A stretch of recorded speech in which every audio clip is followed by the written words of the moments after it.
Irish Books, for intelligent discussions of contemporary Irish writing. In this episode, Sebastian Barry's haunting and haunted story of past traumas and revenge, playing out again in a disintegrating mind. Irish Books is hosted by Christopher Murray.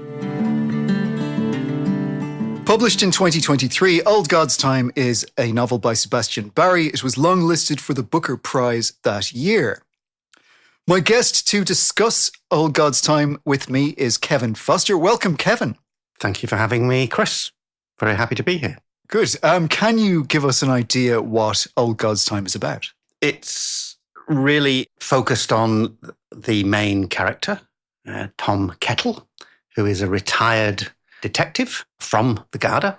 And he has moved to a small flat, and I'd put that in inverted commas, by the seaside near Dalkey.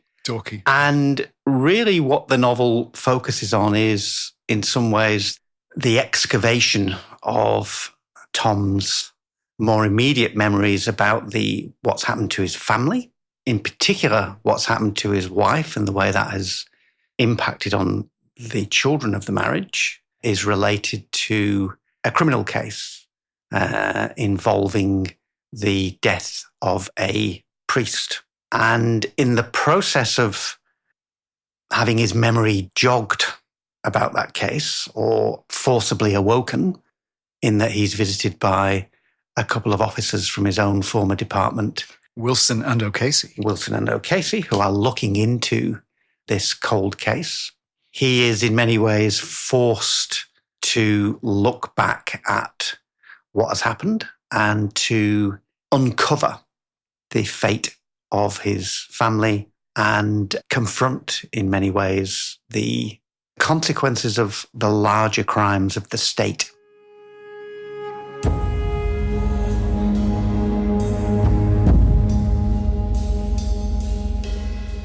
Jesus.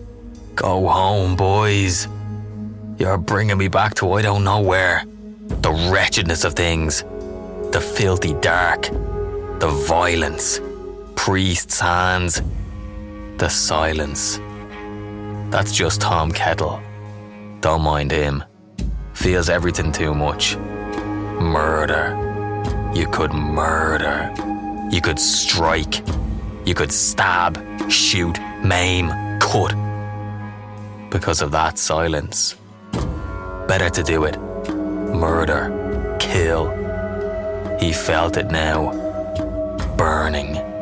The fullest humiliation of it felt afresh, still present and correct, after all the years. Now he stood there and he was trembling. Was he having a stroke now? Wilson and O'Casey both had their mouths open, looking up at him. He nearly laughed again. He didn't want the stroke, but at the same time he might welcome the inconvenience of it, if it might drive these men away. What was he saying? Oh, wretched night. Sure enough, he heard the huge wind blasting about outside. It had no doubt ruffled the roosting places of these cormorants. Out there on the cold, black rocks. He loved those cormorants, he thought. That murderer next door.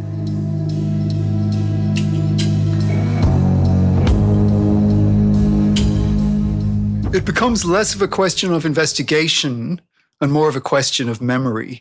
And it seems to me like you described the book in two very different ways. And on the one hand, we have a fairly conventional premise of a cold case being reinvestigated. And yet, if we described the book that way, we would do it a great injustice, I think, wouldn't we? Absolutely. Because while there is a cold case at the centre of this, in many ways, we really see very little of the investigation of that.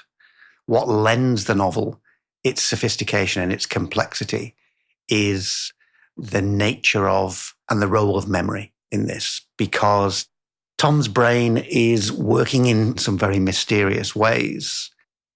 And in some ways, we end the book no wiser about what has actually happened in terms of that cold case, who is actually responsible for the murder of Father Matthews. It's not clear whether that was Tom himself or whether that was Tom's now deceased wife, June. The nature of Tom's memory is itself a kind of a focus for investigation, in that partly he seems to be suffering perhaps the beginnings of some kind of cerebral decline.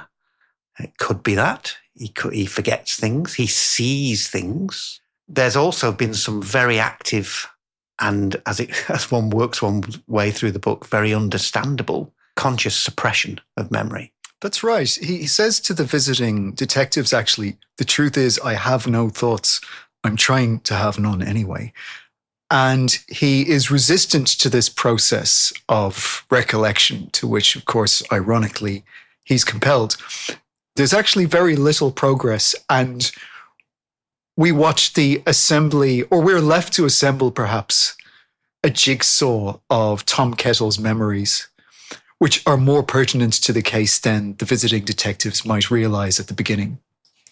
We realize that what the narrative perspective enables here is a view of Tom and a view of Tom's memory struggles, mental struggles, if you like, as seen through a cracked lens in many ways, in that he is uncertain of the slippages of his own memory on many occasions.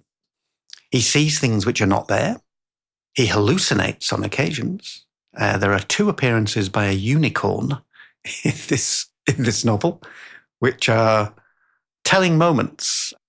The appearances of these strange beasts are in some ways not anything as unsubtle as a signal to the to the reader that what Tom's seeing here is not to be trusted.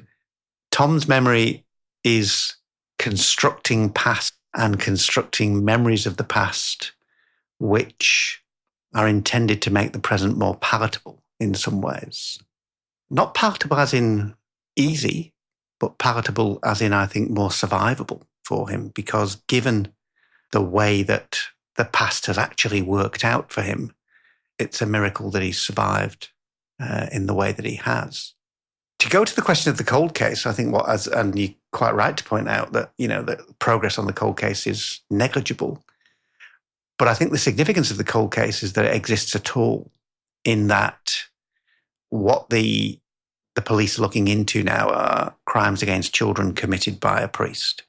And what's made clear is that when Tom and his then professional partner, Billy Drury, looked into this and had a clear case against a particular priest, Father Byrne, who is based on a historical figure who has been found to have sent to England photographs for development which were obscene photographs of children.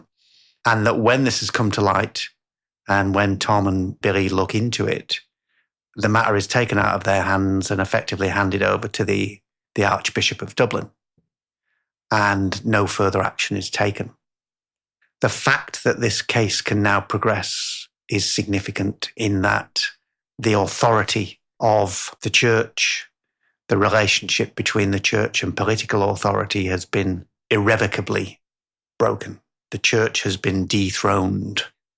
And this makes an accounting with individual pasts and with the national past possible in a way that it hasn't been before. Tom reflects on this, and we get a quotation that runs, "The filthy dark, the violence, priest's hands, the silence." This is familiar material of late in Irish fiction, but we don't get any sense that it's fatigued. It's similar to what I said about how we might think the cold case premise is something of a cliche, but Barry pulls the rug from under us and we don't really get it. We don't get a novel of detection. And similarly, to say that this novel is concerned with historic abuse by priests that has been concealed might risk again characterizing it as fatigued in a way that it isn't, because there is such richness to the internal workings, such as they are, of Tom Kettle's mind as he he doesn't come to terms with his past. He tries to shut it out. That's the battle of the novel, is to prevent these ghosts from intruding, isn't it? It is. And in many ways, Tom and his wife, June, are both survivors of abuse. We know a great deal more about the abuse that June suffers than we do about Tom's, because June, when they're on their honeymoon, Tom has known that June was brought up in a girls' home run by a... Well, essentially both raised as orphans. In Tom's case by Christian brothers, and in June's case by nuns. And Tom's life has been one lived with institutions. First the Christian brothers, and then An Garda Síochána, the police force. And they have had cruel treatment in these childhoods. Extremely cruel. And it's not, in a sense, we find out less about the abuse of Tom, simply because he doesn't make the open accounting in the way that June does. No. And June, in a sense, feels that she has a responsibility to do that because, as she said, I'm after marrying you and you don't know anything about me, really. She underestimates his sensitivity. I think we find out the more specific nature of her suffering through her making, as I say, this unburdening of herself. It's a difficult part of the narrative in that it contains, details of the abuse that she's suffered. But there's something positive about it in the sense that it comes across as a genuine unburdening. And she says to him, now I've told you that, you can leave me. And of course, that's the last thing that he is ever going to do. And the protectiveness that he feels towards her already is galvanized by this narrative in a really powerful way. And the love that he feels for her. And in a sense, they recognize that they've been sort of blown together by chance, like two leaves in a storm, and they cling to each other. They are hooked atoms. They are. They are, and that they know where they've come from, and what they create through and for their family is they hope, and their great aim is to create a haven through and within the family, so that their children never have to suffer the kind of abuse that they suffered. They can't, though. They wish to make a haven for their children, and they find that they can't, even though the children are high achievers. Winnie studies law, and Joe trains as a doctor. And yet we learn that their lives, in very different ways, fall apart. That I don't know. They can't. You can't keep evil out. Is that or that protection is impossible? I'm not sure it's about evil. I think it's the past. The past is irresistible. It's very Gothic, isn't it? The return of the repressed. They do manage to keep the past at bay for a long time, and then, in a sense, when one, I suppose when one steps back and looks at the profoundness of the abuse that June had suffered as a child, and that then there is a chance encounter later in life with the priest who's abused her.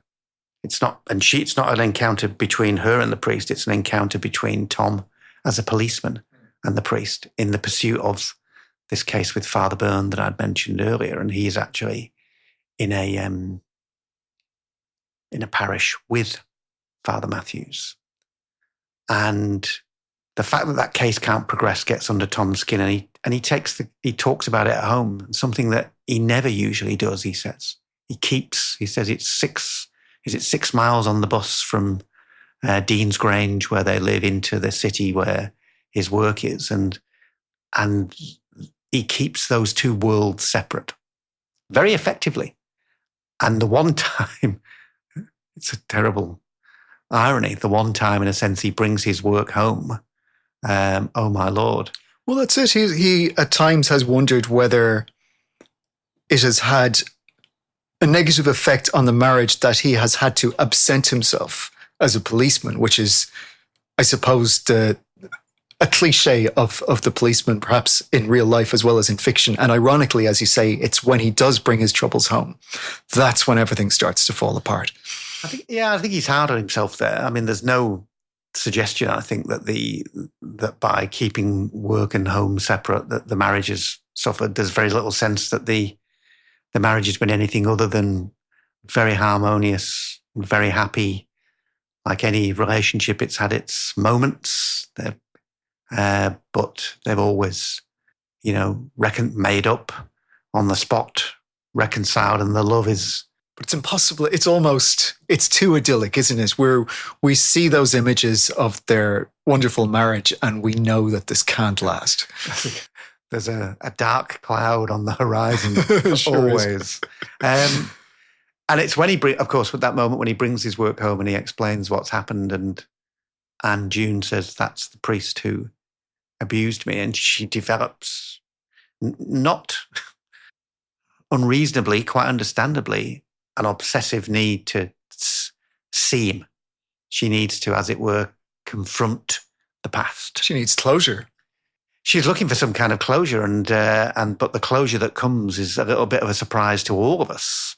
In that Tom drives her to the parish where they park in their 2-door Ford Escort and see the priest leaving the house, the two priests leaving the house, and they follow them, and the priests are going for a walk up in the hills near Wicklow, and they follow them.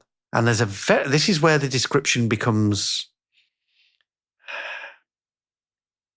mildly surreal, I think, in that Tom is wearing a large coat, and he talks about the way in which June slips under the coat.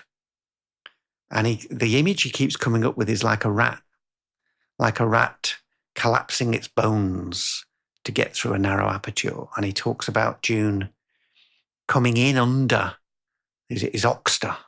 And this is figurative as well, of course, isn't it? I'm sure my strong sense is that what the narrative tells us that, in a sense, June has slipped under his coat and she's kind of hanging off his back.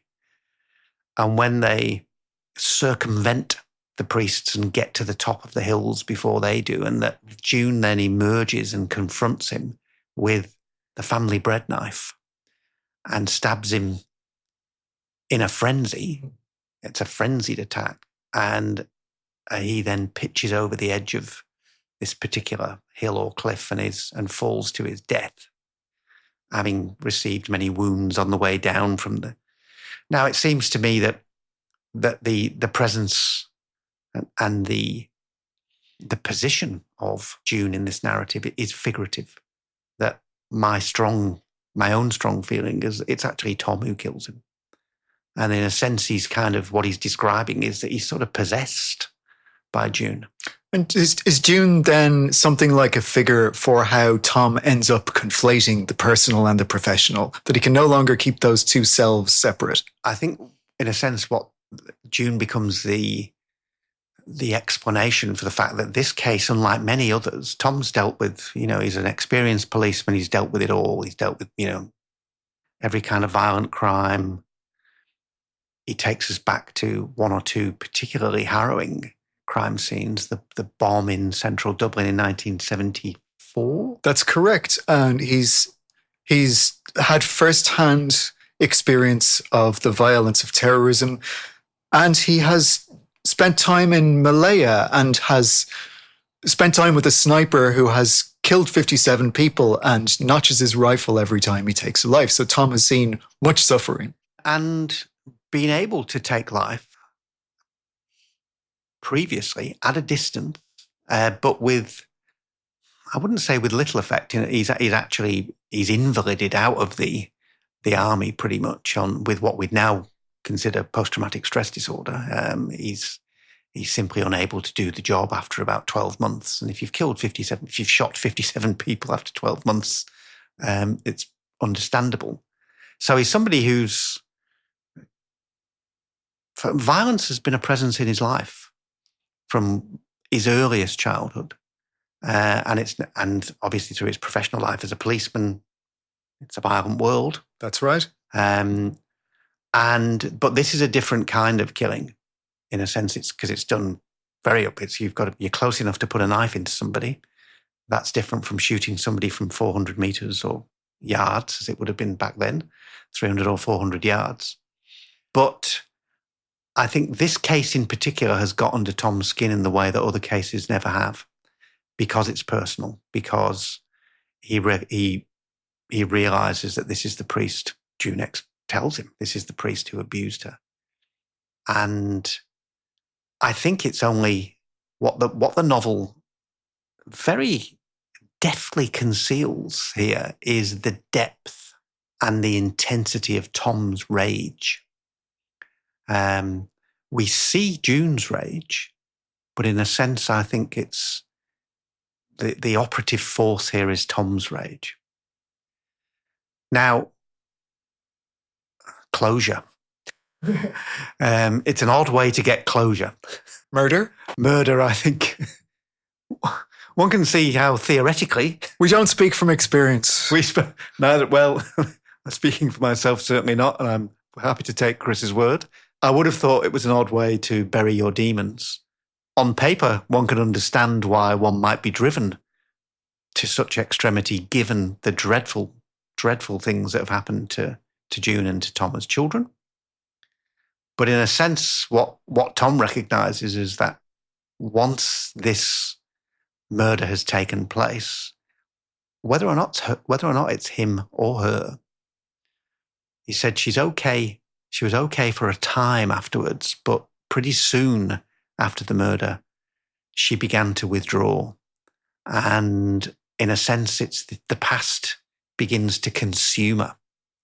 She's eaten by the past and she becomes distant. So she hasn't dismissed or banished the past at all. It's as though she has restored it. In some ways, I think she's, given the nature of the way in which she commits suicide, and no pun intended here, in some ways what she has done is she's really actually thrown sort of petrol on the flames.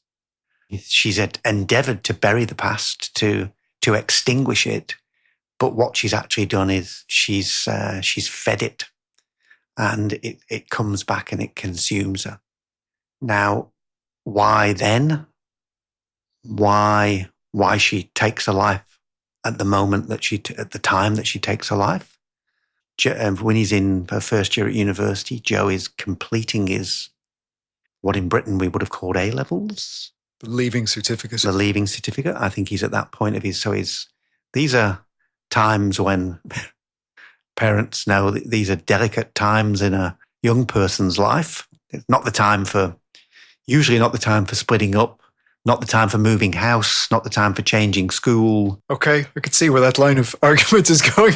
So it's really, to me, when you put it that way, shows how the past has conquered all for June, even the love of family. That's striking. It's very striking in the way that they had both set themselves the one task of their marriage. Their marriage had a task, unusually perhaps these days, in the way that romantic marriage, romantic love and marriage take us off into unexpected directions. Here, this marriage has a task, and it's about protection. It's about having children and ensuring that the trauma of the past does not come forward to damage the children. And in fact, it does something far worse. As you say, and I think that June, the point when June takes her life demonstrates to us that she can no longer resist the past. This is a delicate point in the lives of both children, and the fact that she's no longer able to resist the past, and that she does to take her life in the way that she did. pills, sleeping pills. I don't know what the gas system was like in Ireland in those days. If you were on natural gas, there would have been subtler ways, less confronting ways, but to immolate oneself. She did look for a secluded place in the park. It's in Phoenix Park, isn't it?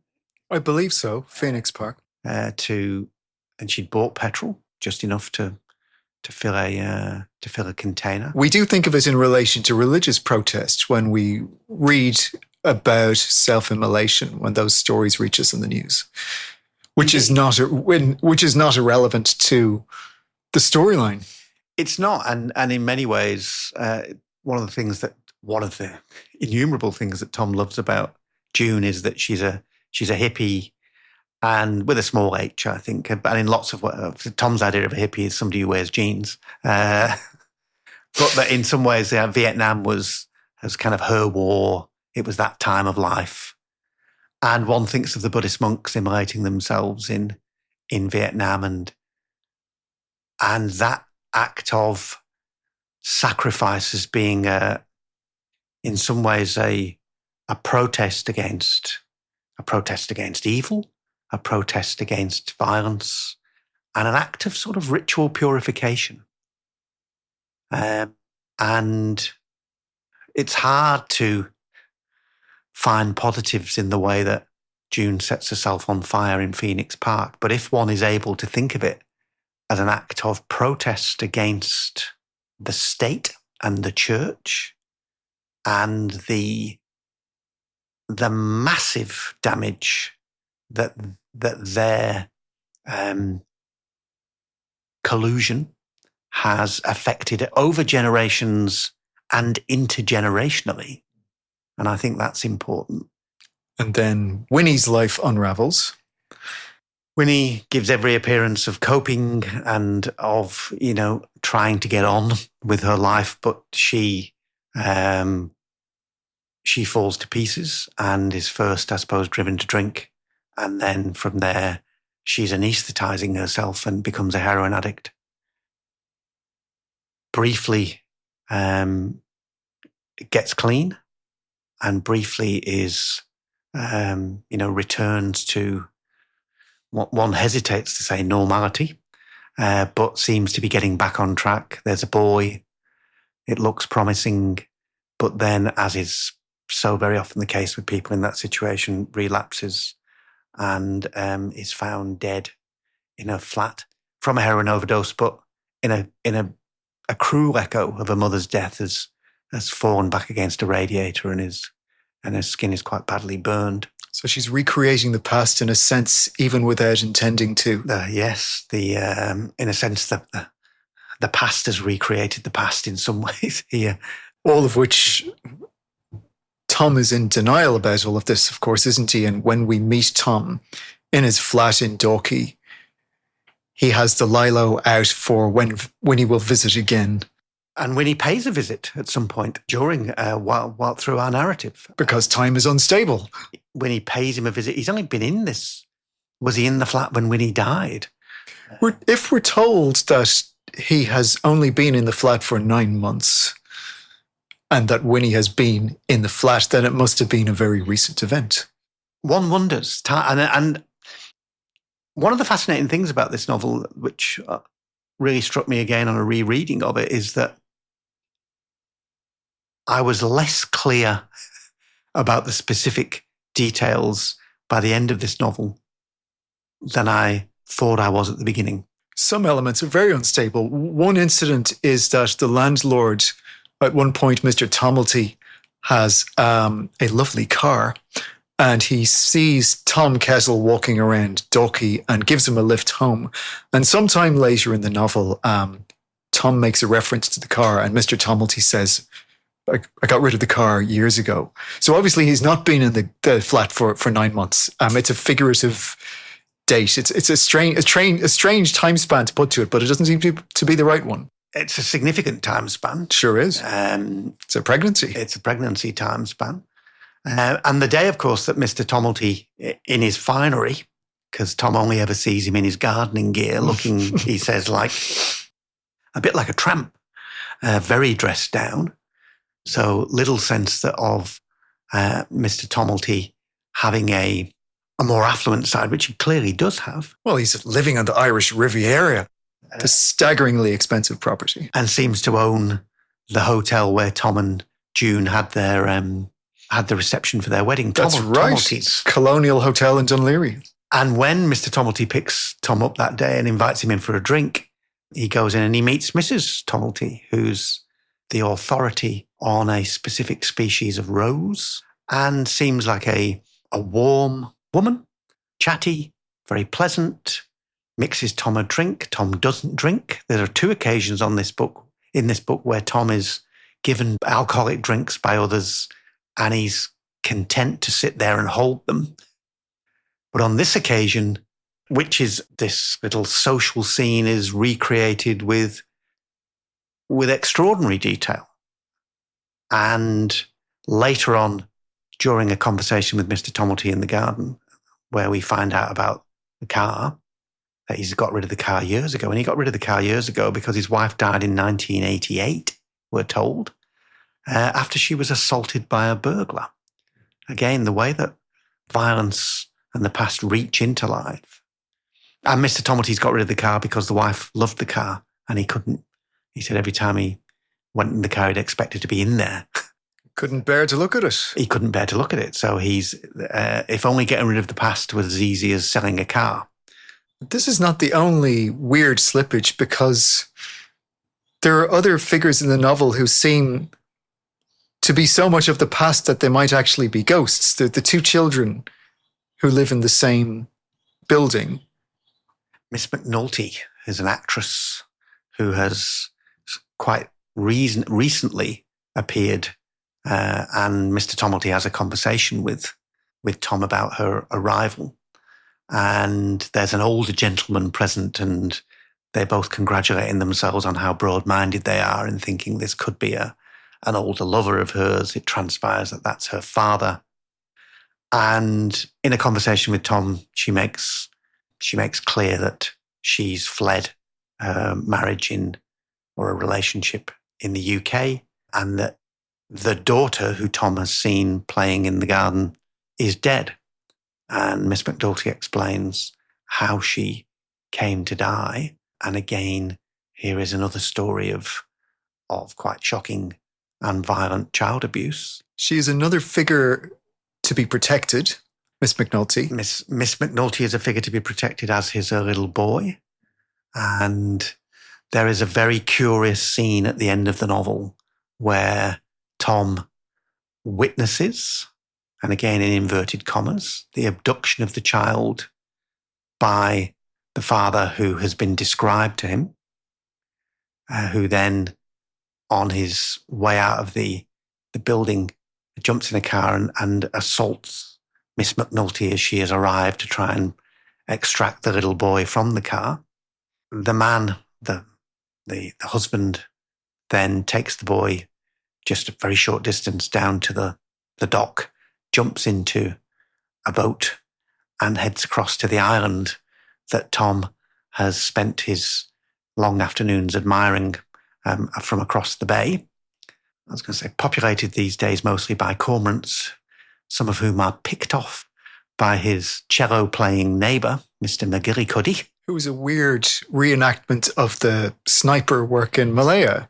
Who has a rifle mounted, sitting on his balcony, or his veranda. It's a balcony rather than a veranda, I think is described, next to his cello, which is an odd combination. And I would have thought unlikely in any reasonably civilized jurisdiction to have a loaded firearm sitting out in that way.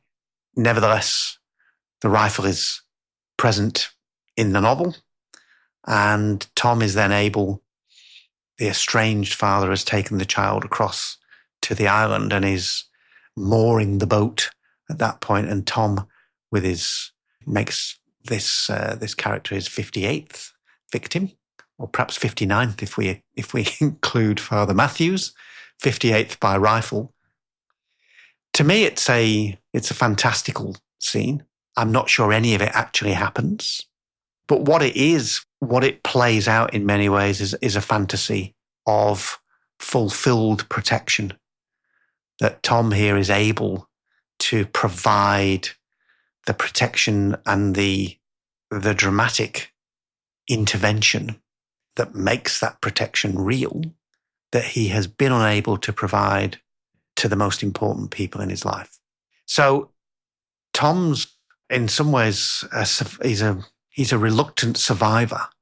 His family have been laid waste by the past. It's a terrible body count for somebody who's the worst possible has been visited upon him, in that, given, as we say, if we go back to his own childhood and the pact that he and June have made to keep the past at bay, to protect their children, to love each other and protect one another. They've loved and protected one another as best as they can, but the past is irresistible. And I think in some ways that the novel is a long way from being a sort of a campaigning novel with a social purpose. But where it does have something to say about the fractured nature of contemporary Ireland, this is where it articulates that. The damage that has been done to Tom and his family is in many ways certainly not of Tom's making. Tom has been a killer. But in that regard, again, he's in an odd position. It's quite clear he's been serving in the British Army, which was not an unusual thing for Irish men to do over a reasonably long period. In the mid-20th century, it was pretty unusual. It was rarer then. In a sense, also, I think that as you've talked earlier about the way that Tom has been institutionalized, and that obviously from the institution he leaves at 16, or he's pushed out of the door at 16, and the British Army in that case is for him another institution. I think he's institutionalized, and institutions are, in a sense, the only thing he knows. That's right. He has no skills when he leaves the orphanage. There's no sense in which he's been trained in any way. They've not made a carpenter or a shoemaker or anything of him. He's really left to his own devices. And one could argue, of course, that the one thing he is a specialist in is violence. That's right. And the military does like an orphan, it has to be said. They're comfortable within the institutional setting, and in many cases have not been strangers to violence in those institutions. So, but it seems to me he looks back on his work as a sniper and the latitude that he had, in a sense, that to shoot pretty much anybody who was approaching one of what became in the Vietnam were called strategic hamlets, but that in a sense they were enclosed villages that the British had set up to lock the populace away from the concentration camps. Effectively, they were not really concentration camps. I think they were fortified villages, in that the people in the camps weren't being starved. They were making sure that the people outside the camps were. So the terrorists, in inverted commas, or the freedom fighters, communists. These were the British used to refer to them as CTs, the communist terrorists back in the day. But these were communists who were fighting for not just for what was then Malayan independence, but a particular kind of Malayan independence. So they were being locked out of the villages and kept from the supplies which sustained them. It's a very old tactic. There was nothing new about it. But in a sense, Tom was given leeway to shoot pretty much anybody. Which he does without any particular reflection that I remember on the historical context or in any parallels there might be between the British Empire in Ireland and the British Empire in Malaya. And it seems to me that he is simply accustomed to violence and has taken violence on as a mechanical duty. But they seem to have treated him reasonably. Of the institutions he deals with, other than the police force who have treated him well. He's had a good career. His terms have been good, and yet the work has been inhumane. The work has been a constant exposure to the worst things that people can do to one another. And yet, in the next institution in which he is treated well in a sort of practical sense, he's ultimately frustrated. It's also imperfect because he can't uncover the crimes of priests. There's an invisible boundary here that he bumps up against. And suddenly that invisible boundary becomes very visible to him and to Billy Drury, and the recognition that, in a sense, that the priesthood are untouchable. Now, the extent to which that might have been something that was a kind of implicit knowledge beforehand, we're not sure about, but this is the moment when it interferes with his work, and it stands in the way of what for them is a very straightforward case. Here's somebody against whom they have some overwhelming evidence, and who in lots of ways would be, very straightforwardly prosecuted. But they are under the protection of the church, and it's made clear to him by his superiors. So here is where the state overlaps with the church, that they're not to proceed with this case. So in that regard, it is, in lots of ways, he's downplayed the extent to which that rankled. And I think it's not until that moment where Father Matthews is confronted by him/June, him possessed by June. Is it June? We genuinely don't know. I don't think a subtler reader is about to arrive to provide us with the definitive answer to this question, because it's clearly left very ambiguous. And at that point, the depth of his frustration, the depth of his rage come to the fore and surprise him. Does it strain our credulity a little that the crime has been left? Does it surprise us that the crime of Father Matthew's murder has been left unsolved for so long? Because one imagines that it would have been an enormous controversy. It would have been immense news for a priest to have been murdered. First, because murders at all were so rare in Ireland in the 20th century. And secondly, to think of the murder of a priest, I imagine that daily life and other police duty would have ground to a halt until the killer was found. It is interesting that the cases that Tom seems to remember are ones that he wasn't able to solve. And there are at least 3.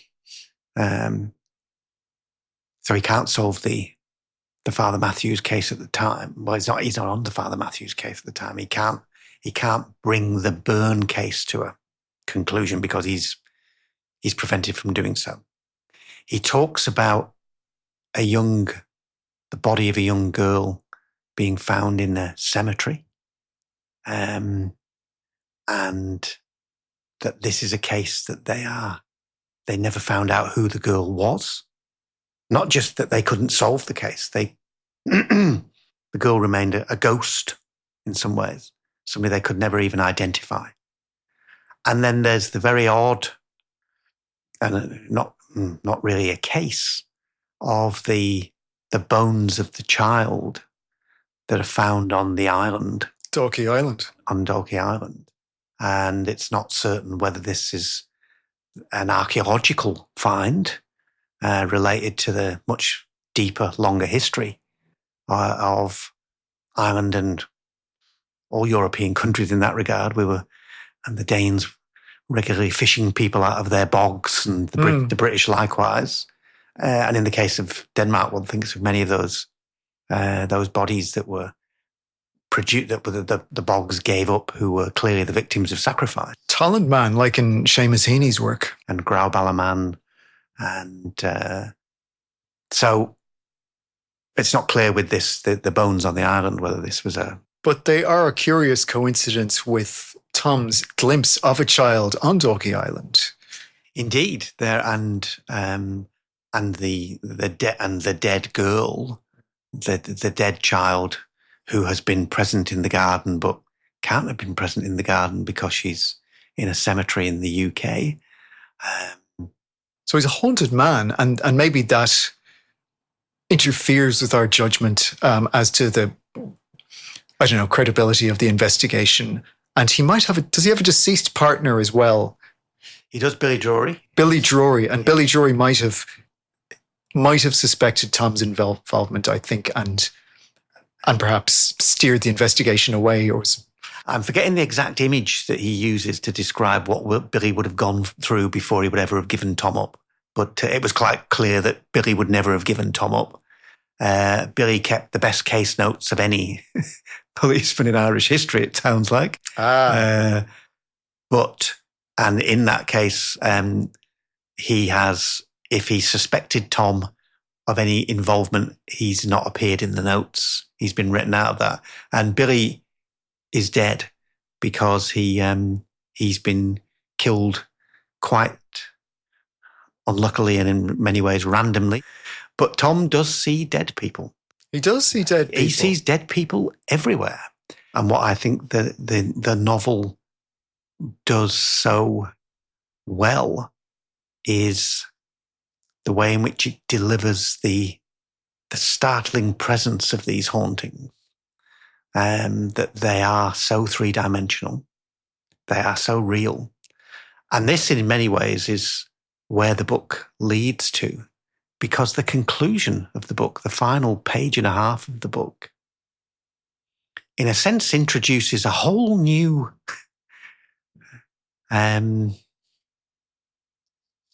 classical analogy, which I don't really think is, maybe it has been there and I've been too obtuse to have picked it up previously, but it's when, after the day when Tom has this adventure with the kidnapping and the dispatch of the wicked estranged father with the sniper's rifle, Tom wakes up.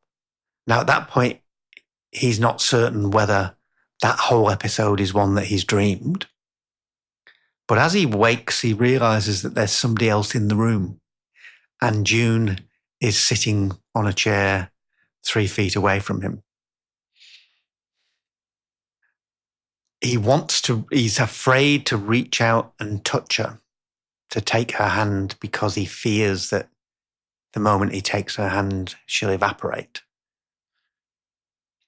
And of course, this is where he realizes he's suddenly turned into Orpheus. And at that point, in some ways, that provides a wonderful retrospection on everywhere we've been. Have we been on a journey through hell? Have we been to Hades and back? Has Tom's inarticulate at points, not inarticulate, not entirely tuneful lament for his lost love succeeded in the way that Orpheus' playing of the lyre melts the heart of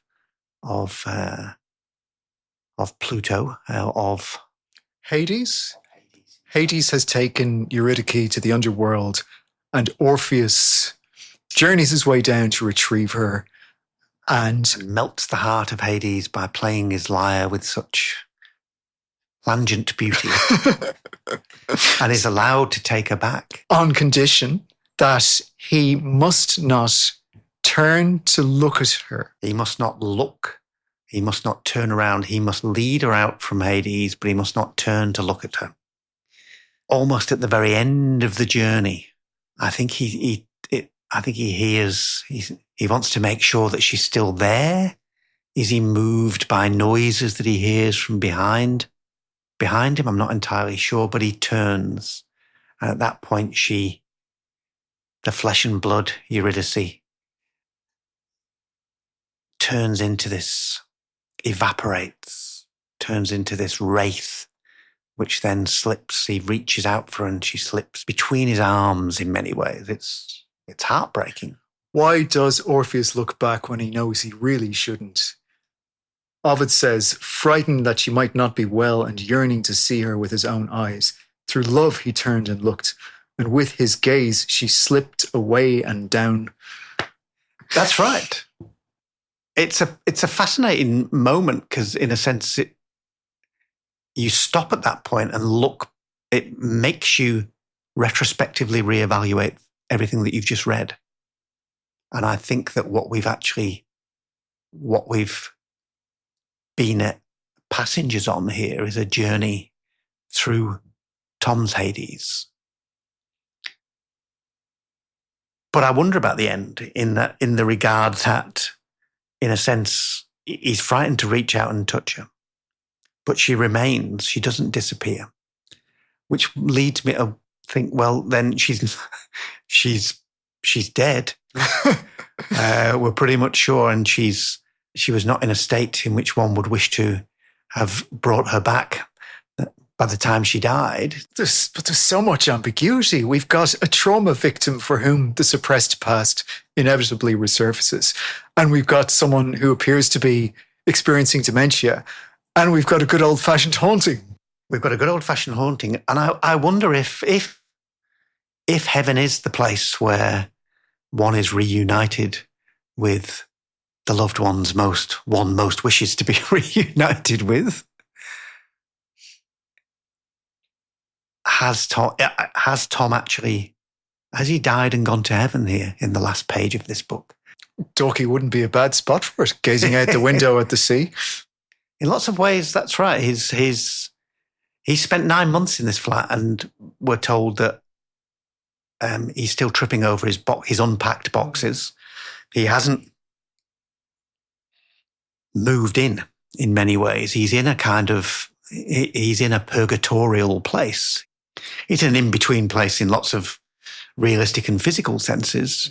He's in an in-between place between, mental acuity and the loss of his mental faculties. He could be in the early stages of dementia, of losing his faculties in that way. So, as I say, what's a quite remarkable achievement in this book is that by the end of it, in lots of ways, we're none the wiser than we were at the beginning in terms of having a solid grasp on some of the basic facts. We are certain that Tom's family are, in fact, deceased in all kinds of very traumatic ways. It's, to lose a loved one is a powerful thing and very disturbing. And that's to lose a loved one in the most normal and natural circumstances in which one can lose loved ones in one's lives. To lose one loved one in traumatic circumstances, one can sense would be a gross upheaval. To lose all three of one's immediate family members, one who sets herself on fire, one who dies from a heroin overdose and is found badly burned, resting back against a radiator, and a final child who is shot, I think, twice in the back of the head. This is an unimaginable loss, unimaginable trauma for somebody to have suffered. So the fact that the psyche, the memory to which we are granted access here is less than stable. Things shift around, the dead reappear, the dead evaporate, the dead reappear and seem unnaturally solid, is hardly, in some ways, hardly a surprise. But what we are left with is, in a sense, that we're never really standing on solid ground anywhere in this book. We're not. And another aspect of it, which perhaps we haven't addressed, and we may even risk, again, having wrong-footed the reader because there are so many surprises in this novel, which make it worth reading. One of which is that although Tom is uniquely beset by personal tragedy, the tone it's not a bleak novel to read, is it? It's not a bleak read at all. Tom he's got a sense of humour that's attuned to the absurdities of everyday life. There are moments of dark humour in the book when he's the visitation that sets everything in motion here from the two policemen at the beginning, Wilson and O'Casey, is a sort of a comic scene in many ways, or there are certainly comic elements to this scene. They arrive on a stormy night in Dalkey. He ends up having to making them Welsh rarebit, cheese on toast, and giving them a bed for the night. One spare mattress for two policemen. For two policemen, one of whom is suffering severe digestive difficulties, which are amplified quite severely by the incapacities of the ablution facilities in his small flat. So it's a novel with a jauntiness in there. There's a jauntiness to Tom. In that regard, if for somebody who is perhaps wrestling so hard to bring his mind under control, in lots of ways, there's an effortlessness about the narrative that conceals that very well, and full credit to Barry's mastery of the art in achieving that. How can we not feel sorry for Tom? But in a sense, the book doesn't. That's not the overwhelming emotion of the book in lots of ways. We don't kind of emotionally look down on Tom at any point in this book. I think because one of the things we are admiring of is his capacity to carry on. Anybody who suffered 3 blows of that scale, you would have thought, had every right to curl up in the fetal position and remain there for the foreseeable future. He blunders on. He blunders on, and he blunders on in a way where he gives minimum trouble and offence to others. He's polite, he's sociable, he shows remarkable equanimity. So in that regard, in a sense, we're not led to pity. We are amazed spectators, I think, of all that a person can bear. Not just a man, while June is in the novel, and Winnie to an extent, what they have had to bear and how long they've borne it and got on with their lives, in many ways, in admirable ways. One is left with a sense of wonder and admiration at what people can go through and get up in the morning and carry on and live for great periods of the book. Normal lives, loving lives for 2 people who were denied any love, any affection, not just a kind of brief and important period of their lives, but from childhood right through to adolescence and beyond, to teenagerdom. The way in which that's equipped them to give love and to be loving, I think is remarkable. It could have ruined them, and it's had the opposite effect. It's a powerful novel. I highly recommend it. Thank you, Kevin Foster, for joining us. Thank you for having me.